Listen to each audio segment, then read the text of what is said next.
Well, this is where I used to buy all my old Spectrum games. Got my first Spectrum out of here back when I was a wee bampot. It used to be a John Menzies on Miller Street, now it's a Tesco Metro, and they don't sell Spectrums, they just sell milk.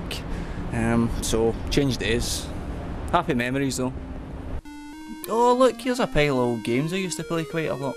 Back in the day when I was a Spectrum fanboy, things were very different. For one thing, you didn't have anywhere near the choice you have nowadays. Sure, I could have got a C64 when that came out, but by the time it came out the Spectrum was already part of the family, you know? Well, I say part of the family, but it never went out for the messages or did the dishes or anything. It's not like a computer nowadays. But aye, there wasn't as much choice back in the day, so that must have been a bad thing, I suppose. Well, no really, no, because it just meant that whenever you did get your hands on a game, you paid more attention to it. Just sometimes though, I look back in games like this, like Jetman and Alchemist, and I wonder whether they deserve the amount of affection that I actually have for them. Whether they deserve the time that I spent playing them. Was the only reason I played the Spectrum because there simply were no other options? But always just as I start to think like that, I remember a game like Penetrator. I just adored this game when I was a wee man, and thank God it's still a really good game to play. I know what you're thinking, it looks fairly basic, doesn't it? But that was part of the charm when it was because it was so basic, it just meant that it was a fast loader. I mean, fast loader, fast in the old sense of the word fast, obviously. Harrier attack never really kept you waiting either, but it just never quite seemed to have the same flow that Penetrator had. And they disappearing bullets are a right pisser. This one's a game called Equinox. I played this obsessively when I was younger, but I loaded it up the other day and I can't really seem to make head nor tail of what it is. I must just be getting old.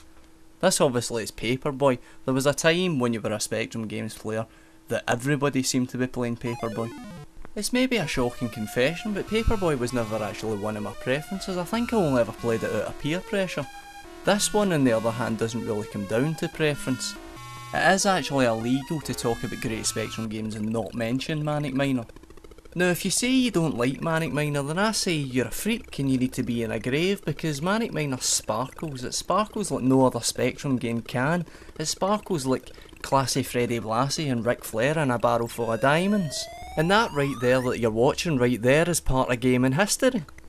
This is Nightlore. Nightlore doesn't sparkle, it's an entirely different proposition altogether. I still feel the same way I felt the first time I played Nightlore. It was the first time playing a game made me feel uneasy. It was good looking for the time, but it gave you a feeling like there was something going on in the background, something you couldn't see. There was a maturity to it that was lacking in an awful lot of Spectrum games, and that motion that you see him doing over and over again was pretty much the way I looked when I was playing the game in certain sections. Spazzing out all the time. Speaking of spazzing out, here's Renegade. I remember thinking at the time when I owned Renegade for the Spectrum that it was like having an arcade machine in my house. What the bloody hell was I thinking? Look at it. I mean, it was pretty fun and everything, but a lot of kids in my age group were out battling real big berthers when I was playing this. Wasted youth, maybe? I better not let Big Daddy Chucky hear me say that.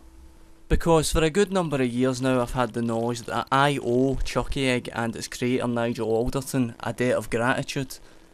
Because Chucky Egg was the first game that made me think I might be playing games for the rest of my life. Think of how many of us have had a game of ping pong or bat and ball and thought that seems like quite good fun, but then never really picked it up again.